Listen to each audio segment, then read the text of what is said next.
تعالیٰ علیہ وآلہ وسلم کی عادت کریمہ تھی، حضور کا اپنی امت سے پیار تھا، شفقت تھی،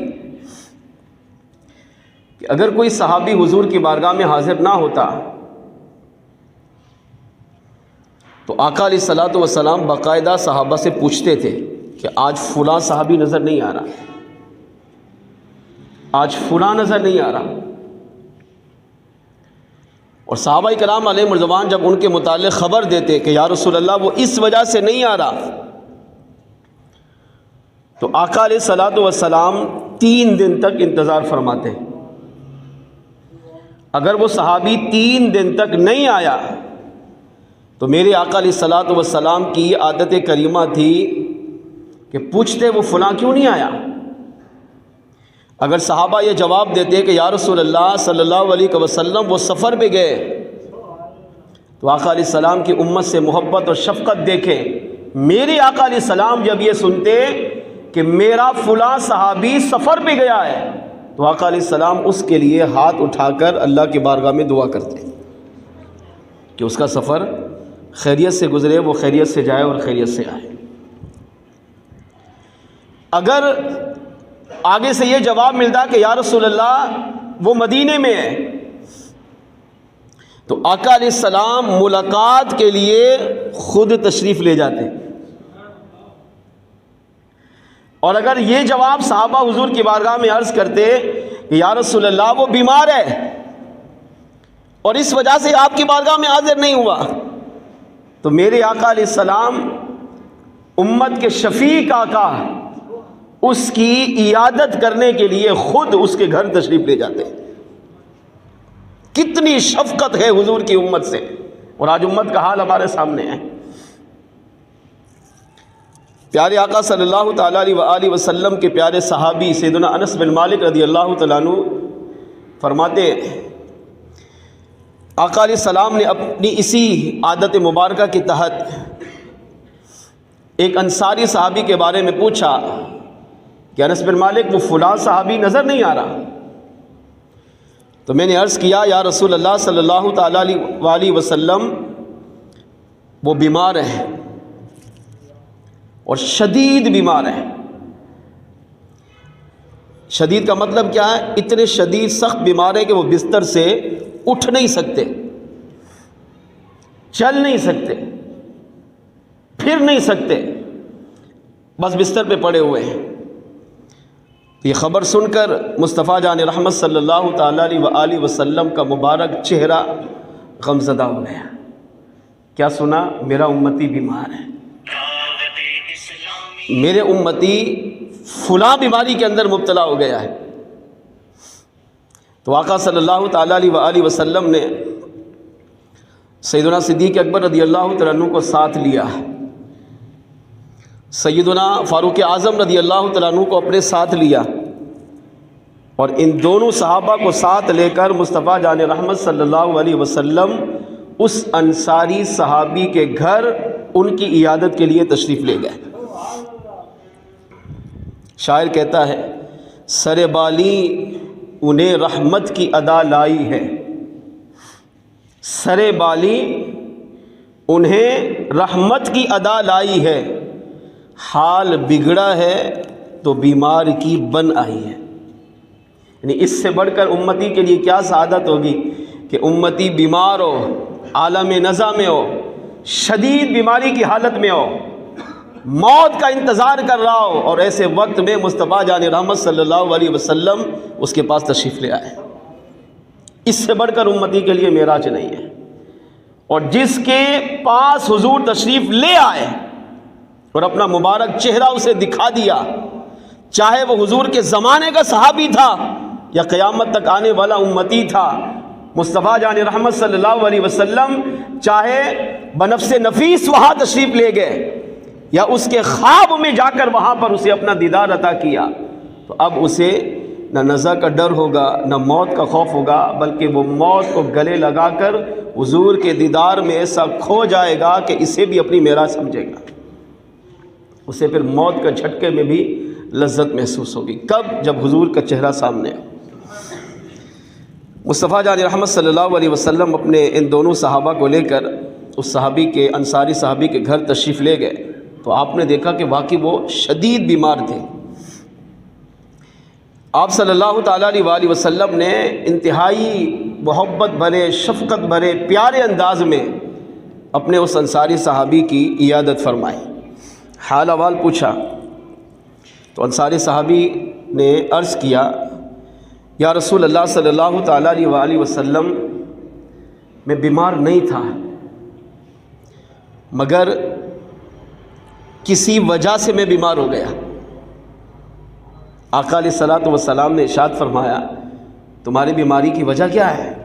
اب ایمان افروز اس صحابی کا حال دل کے کانوں سے سنیے۔ عرض کیا، یا رسول اللہ صلی اللہ علیہ وسلم، میں تندرست تھا،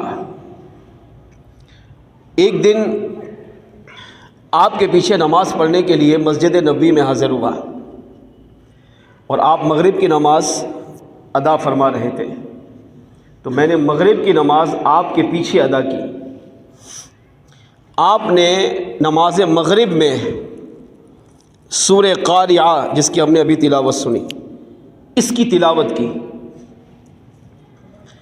میں نے اس سورہ قاریعہ کو سنا، پڑھنے والے کون؟ آقا، حضور سے بڑھ کر اچھا کون پڑھ سکتا ہے؟ اور سننے والے کون؟ صحابہ۔ تو عرض کیا، آقا آپ نے مغرب کی نماز میں سورہ قاریعہ کی تلاوت کی اور میں نے سورہ قاریعہ کی تلاوت سنی، تو مجھ پر خوف خدا کا غلبہ طاری ہوا، اور نماز سے فارغ ہونے کے بعد میں نے اللہ کی بارگاہ میں دعا مانگی، اے اللہ مجھے دنیا میں ہی آزمائش میں ڈال، مجھے آخرت میں عذاب نہ دینا۔ سورہ قاریعہ کے اندر اللہ کریم نے آخرت کا تذکرہ کیا ہے۔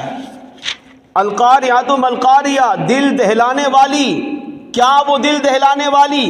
وما ادراک ما القاریعہ، اور تو نے کیا جانا وہ دل دہلانے والی کیا ہے؟ یوم یکون الناس کالفراش المبثوث، جس دن آدمی ہوں گے پھیلے ہوئے پتنگوں کی طرح، وتکون الجبال کالعہن المنفوش، اور جس دن پہاڑ دھنی ہوئی اون کی طرح ہوں گے۔ فاما من ثقلت موازینہ، اور وہ شخص جس کی تولے، جس کا میزان پلڑا بھاری ہوا، فہو فی عیشۃ راضیہ، تو وہ من مانتے عیش و عشرت میں ہوگا۔ واما من خفت موازینہ، اور جس کی تولے یعنی جس کا وزن ہلکا ہوگا، فامہ ہاویہ، وہ نیچا دکھانے والی کی گود میں ہوگا۔ وما ادراک ما ہی، اور تو نے کیا جانا وہ نیچا دکھانے والی کی گود کیا ہے؟ فرمایا نار حامیہ، ایک شعلے مارتی ہوئی آگ ہے۔ جب یہ سورہ کریمہ مصطفیٰ جان رحمت صلی اللہ علیہ وسلم نے نماز مغرب میں تلاوت فرمائی تو انصاری صحابی عرض کرتے ہیں، یا رسول اللہ نماز کے اندر ہی مجھ پر خوف خدا کا غلبہ طاری ہوا اور میرے اندر آخرت کی فکر، اللہ تعالیٰ کے عذاب سے ڈر لگنے لگ گیا، جہنم کا خوف آنے لگا، تو میں نے نماز کے بعد دعا مانگی، اے اللہ مجھے دنیا میں ہی آزمائش میں ڈال، یعنی جو آخرت میں اگر مجھ پر مصیبتیں آنی ہیں، پریشانیاں آنی ہیں، تکالیف آنی ہیں، اے اللہ وہ ساری تکالیف مجھ پر دنیا میں ہی ڈال دے، لیکن آخرت میں مجھے عذاب میں مبتلا نہ کرنا۔ میں نے یہ دعا مانگی تو اس دعا کے فوراً بعد میری یہ حالت ہو گئی جو آپ دیکھ رہے ہیں، یعنی دعا سے پہلے میں ٹھیک تھا اور دعا کے بعد میں شدید بیمار ہو گیا، اتنا بیمار ہو گیا کہ اب چلنے پھرنے سے بھی محروم ہو گیا۔ مصطفیٰ جان رحمت صلی اللہ تعالیٰ علیہ وآلہ وسلم نے، اب سنیے دل سے، کیسی دعا کرنی چاہیے کہ آخرت میں اللہ عذاب نہ دینا، جتنا دینا ہے بس دنیا میں ہی دے دیں، کیسی دعا کرنی چاہیے؟ انصاری صحابی نے جب یہ سارا اپنا واقعہ سنایا تو میرے آقا صلی اللہ تعالیٰ علیہ وآلہ وسلم نے ارشاد فرمایا، میرے پیارے صحابی تم نے برا کیا، تم نے اچھا نہیں کیا، تم اللہ پاک کی بارگاہ میں دعا کرتے تو یوں دعا کرتے، اے اللہ مجھے دنیا میں بھی بھلائی عطا فرما اور آخرت میں بھی بھلائی عطا فرما۔ تم نے یہ دعا کی کہ آخرت میں عذاب نہ دینا، ساری آزمائشیں دنیا میں ڈال دے۔ آقا نے فرمایا تم نے یہ دعا مانگ کر اچھا نہیں کیا، درست نہیں کیا، بلکہ تمہیں چاہیے تھا کہ اللہ کی بارگاہ میں دنیا کی بھی بھلائی مانگ دے، آخرت کی بھی بھلائی مانگ دے، اور اللہ کی بارگاہ میں جہنم سے بچنے کی دعا کرتے ہیں۔ پھر مصطفیٰ جان رحمت صلی اللہ تعالیٰ علیہ وآلہ وسلم نے حکم دیا، اے صحابی اٹھو اور ابھی اللہ کی بارگاہ میں دعا مانگو، ابھی دعا مانگو۔ یعنی حضور جان گئے، آقا کو علم تھا کہ اس صحابی کی یہ حالت دعا مانگنے کی وجہ سے ہوئی ہے کہ اللہ مجھے دنیا میں آزمائش میں ڈال مگر آخرت میں عذاب نہ دینا، اس کی وجہ سے یہ بیمار ہو گئے۔ تو آقا علیہ السلام نے فرمایا نہیں، دنیا میں بھی بھلائی مانگو، آخرت میں بھی بھلائی مانگو، اب اٹھو اللہ کی بارگاہ میں دعا مانگو۔ اب صحابی اٹھے اور فوراً آقا علیہ الصلوۃ والسلام کے حکم پر عمل کیا اور اللہ کی بارگاہ میں یوں دعا کی، اے اللہ مجھے دنیا کی بھی بھلائی عطا فرما اور آخرت کی بھی بھلائی عطا فرما۔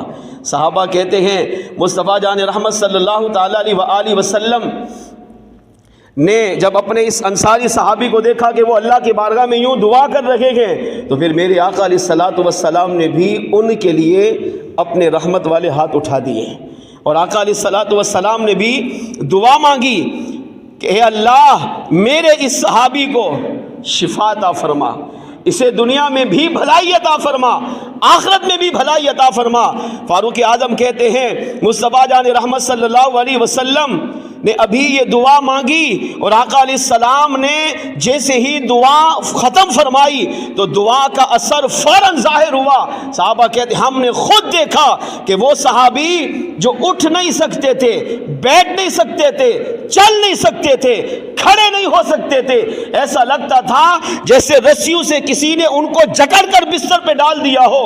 ابھی مصطفیٰ جان رحمت کی جب دعا ختم ہوئی تو وہ صحابی ایسا لگتا تھا جیسے رسیوں سے آزاد ہو کر انہوں نے چلنا پھرنا شروع کر دیا ہے، یعنی بستر سے بھی اٹھے، کھڑے بھی ہوئے، اور آقا علیہ الصلوۃ والسلام کو چل کر انہوں نے رخصت بھی کیا۔ کیوں؟ کیونکہ اللہ کریم نے مصطفیٰ جان رحمت صلی اللہ تعالیٰ علیہ وآلہ وسلم کی دعا کو فوراً قبول فرمایا، اور حضور کے صدقے اللہ پاک نے اس صحابی کو شفا عطا فرمائی۔ اعلیٰ حضرت رحمۃ اللہ تعالیٰ علیہ نے مصطفیٰ جان رحمت صلی اللہ تعالیٰ علیہ وسلم کی دعا کے حوالے سے آپ یوں فرماتے ہیں، اجابت کا سہرا عنایت کا جوڑا، اجابت کا سہرا عنایت کا جوڑا، دلہن بن کے نکلی دعائے محمد، اجابت کا سہرا عنایت کا جوڑا، دلہن بن کے نکلی دعائے محمد، اجابت نے جھک کر گلے سے لگایا، اجابت نے جھک کر گلے سے لگایا، بڑی ناز سے جب دعائے محمد